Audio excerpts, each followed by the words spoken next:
বিশ্বকাপ থেকে বাংলাদেশের বাদ পড়া ভবিষ্যতের জন্য দৃষ্টান্ত, এমনটাই বলছেন ইংল্যান্ডের ব্যাটসম্যান মার্ক বুসার।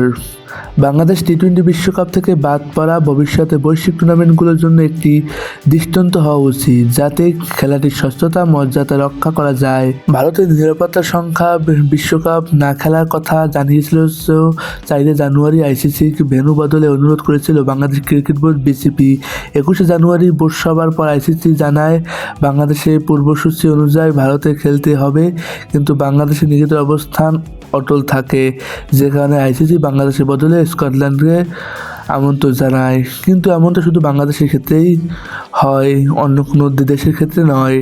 যেমনটা পাকিস্তান ভারতের ক্ষেত্রে হয়ে থাকে। ভারত পাকিস্তান যে কোনো দল যদি তাদের এক থেকে অন্য বিরুদ্ধে খেলতে না চায়, তখন আইসিসি একটি নির্দিষ্ট ভেন্যু সিলেক্ট করে, কিন্তু সেটা বাংলাদেশের ক্ষেত্রে হলো না। এতেই বোঝা যায় ক্রিকেটের সর্বোচ্চ সংস্থা আইসিসি কিছু দলকে দৃষ্টিকটুভাবে সাপোর্ট করে থাকে, যেটা মাঠে খেলাও স্পষ্ট। এমন ঠকে থাকলে বিশ্ব ক্রিকেট যে একদিন আছে ধ্বংস হয়ে যাবে তা বলার অপেক্ষা রাখে না। তাই তো বলা হয় এবারে সিদ্ধান্ত আইসিসি যা নিয়েছে তা নাকি সর্বকালের সেরা সিদ্ধান্ত। তবে এটা কি শুধু বাংলাদেশের ক্ষেত্রেই, না এরপর অন্য অন্য দলের ক্ষেত্রে প্রযোজ্য হবে, এখন সেটাই দেখার বিষয়।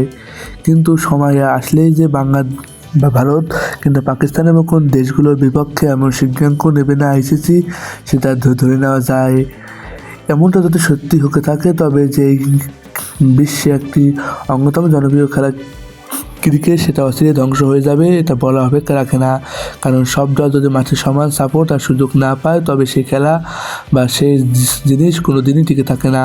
এবার দেখার পালা পরবর্তীতে আইসিসি যে কোনো খেলার ভেন্যু পরিবর্তনে কোন দিকে হাঁটে, ভেন্যু পরিবর্তন করে নাকি দলগুলো বাদ দিয়ে দেয়, এখন সেটাই দেখার বিষয়। তো বন্ধুরা, নিউজ যদি ভালো লেগে থাকে অবশ্যই আমার চ্যানেলটি সাবস্ক্রাইব করে দাও। সকল ধরনের নিউজ সবার আগে পেতে আপনারা এই চ্যানেলটি সাবস্ক্রাইব করে অল বাটন প্রেস করে রাখুন। সকলকে ধন্যবাদ।